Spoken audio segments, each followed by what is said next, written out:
Hey my friends, Kyle McCoy here, and today we're going to discuss one of the most important steps in creating Perler bead artwork. Ironing. This is going to determine what your piece looks like at the very end. It's not the longest step, but it does leave the longest impression. If you under-iron, your piece may fall apart. If you over-iron, your beads get all misshapen and weird. There are three main methods we're going to go over: traditional style, the masking tape method, and flat melt. We're going to try all three methods and compare them with the help of my 3 sons. No, I don't have kids. I mean these designs. It's a sun wearing sunglasses. I don't know how that makes any sense at all, but just go with it. First up is the traditional method. That's where you iron both sides. Now, as I've said before, any household iron will do. I picked up this bad boy about 3 years ago for 15 bucks, and it's been my trusty bead melter ever since.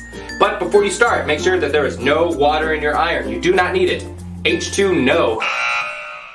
First, put your ironing paper over the design. Then start fusing the beads on one side, slowly working your way over in a circular motion. Never iron in a hurry. You'll be able to see the beads melting, so keep an eye on them to make sure they melt evenly. Then flip it over and do the other side. And whatever style you're using, always put some heavy books on your work to keep it flat while it cools. Next up, we have the masking tape method. This is a fairly popular method for Perler artists.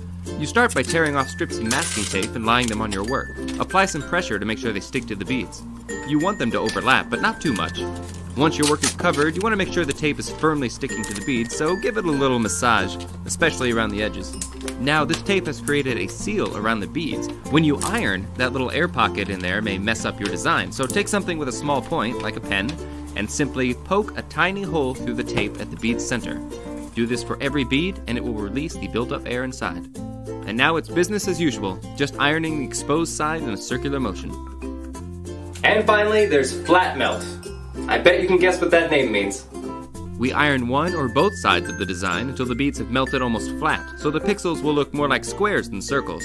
That can be useful if you're making something like video game sprites. But it's still possible to over-iron these guys, so take a break as soon as you see those little circles disappear. If you miss any beads, you can always touch it up later. That goes for any of these methods, actually. Alright, we've done all three, now let's compare.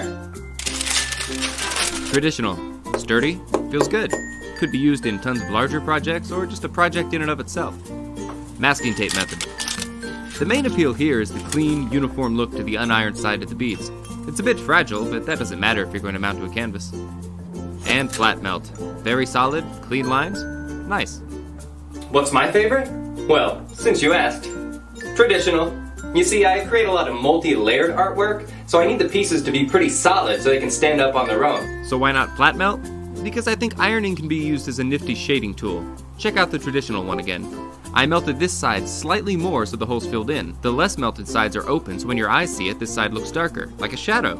Some people might call it uneven ironing, but if done correctly, it's a neat little optical trick. Of course, it really depends on 2 things. The kind of project you're working on, and more importantly, your own personal preference. The choice is yours.